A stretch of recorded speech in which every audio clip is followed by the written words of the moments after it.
আজকে তিনটে পায়রা উড়িয়েছিলাম, এই যে উপরে দেখাতে পারবো কিনা আমি জানি না, ট্রাই করছি। এই যে এখানে আছে,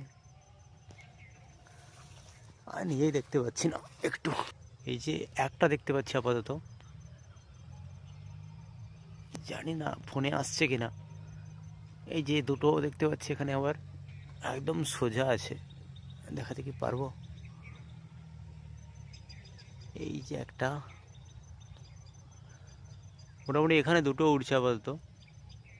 এই যে দুটো, এই যে এখানে আছে দুটো, আর আরেকটা দেখতে পাচ্ছি না আপাতত। তিনটে, এই যে তিনটে, তিনটে দেখাতে পাচ্ছি কিনা আমি জানি না, মোটামুটি তিনটে আছে এখানে। এই যে তিনটে, এই যে একটা, একটা, এই যে পরপর তিনটে, আশা করি আসছে। এই যে তিনটে।